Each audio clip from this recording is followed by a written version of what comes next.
They thought she was just posing at the way she stood on the ridge, silhouetted against the fading sun, rifle cradled in her arms like it was an extension of her body. To the men watching from the base camp below, she looked like someone trying too hard to look impressive. A model with a weapon, a soldier desperate to prove herself. The base was buzzing with the nervous energy of an upcoming raid. Intelligence had flagged a high-value target hiding deep in the valley, a warlord whose operations had bled the region for years. He was the kind of man who never showed his face unless he was sure he was untouchable. Tonight, that confidence had lured him out. He was attending a meeting with his lieutenants in a compound 15 miles away, hidden in the desert folds where satellites couldn't track him clearly.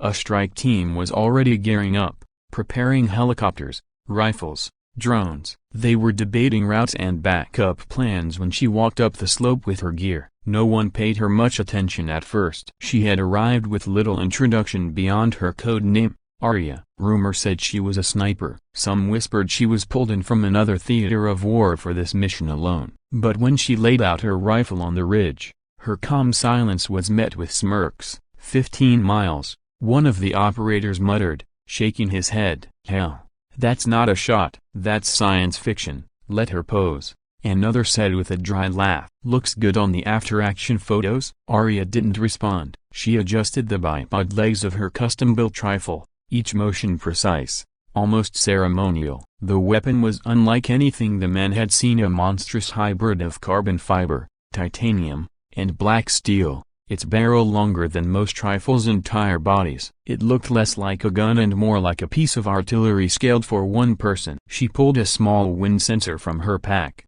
planted it on the ridge, and let it hum against the breeze. The sun was setting fast, the desert air cooling, currents shifting in invisible patterns. She took it all in without a word. From the command tent below, the colonel watched her through binoculars. His expression was unreadable, though the twitch in his jaw betrayed impatience. "We don't have time for theatrics," he muttered to his Zo. "Our window closes in 40 minutes. That compound will be crawling by then." "Sir," the Zo replied carefully. She was personally attached to this mission by higher command. "Maybe we let her try," the colonel snorted. "At 15 miles? That's not a shot. That's a fairy tale." But up on the ridge, Aria wasn't thinking about fairy tales. She was thinking about math.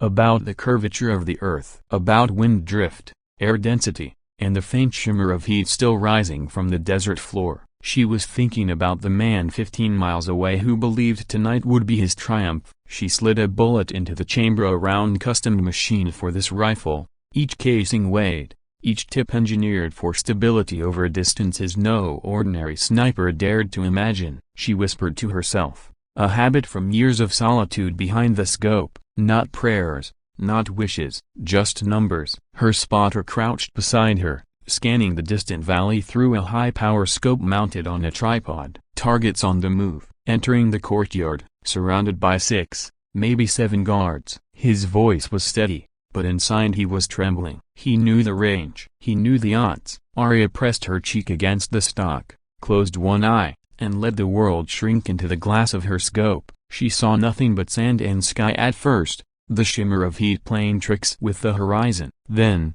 slowly, she adjusted heat click by click, millimeter by millimeter until the image sharpened. There he was. The warlord stood in the courtyard, laughing, his hands raised as he gestured to the men around him. He looked untouchable, confident in the fortress of distance. His guards didn't even look outward. They didn't think death could touch them from beyond the compound walls. Aria's breath slowed, her heartbeat dropped. To anyone watching, she was a statue carved into the ridge. At the base camp, men chuckled nervously. "She's not seriously gonna try," one whispered. But then the radio crackled. Her voice came through, calm and clipped. "Wind 6 knots west, temperature dropping, adjusting elevation." The spotter confirmed. "Range locked, 15.02 miles." The base went silent. Even the colonel leaned forward, binoculars pressed tight. Aria's finger rested on the trigger. She inhaled slowly, let the air fill her lungs, then exhaled until there was nothing left. Time dilated in her mind. She was no longer on the ridge. She was in the courtyard,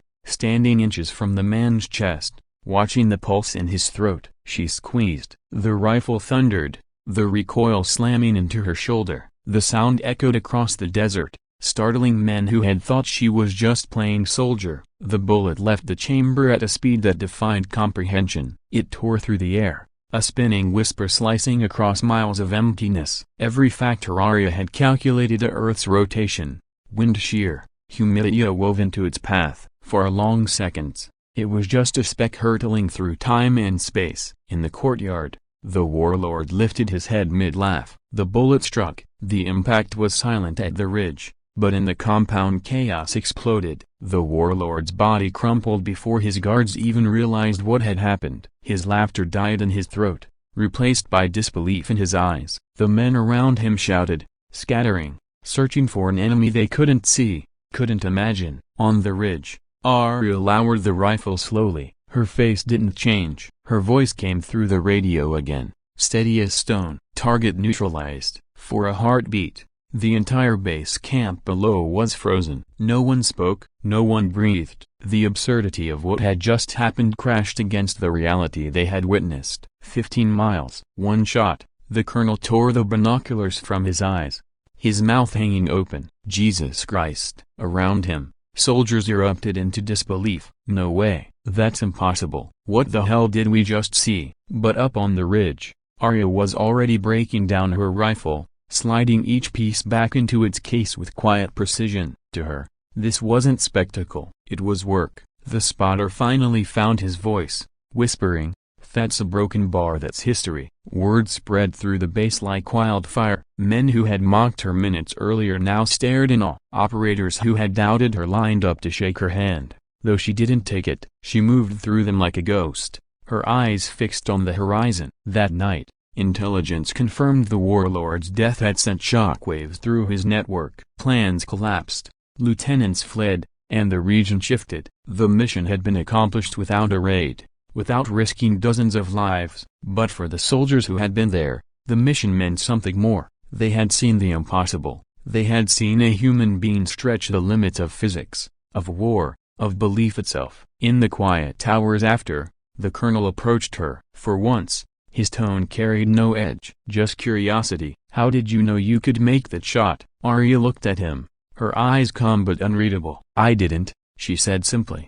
"But I knew I had to try." He studied her for a long moment, then nodded. There was nothing more to say. When dawn broke over the desert, the ridge stood empty. Aria was gone, leaving nothing but faint impressions in the sand where her rifle had rested. Some said she moved to another theater. Others swore she vanished entirely, a phantom pulled from nowhere to rewrite history and then disappear.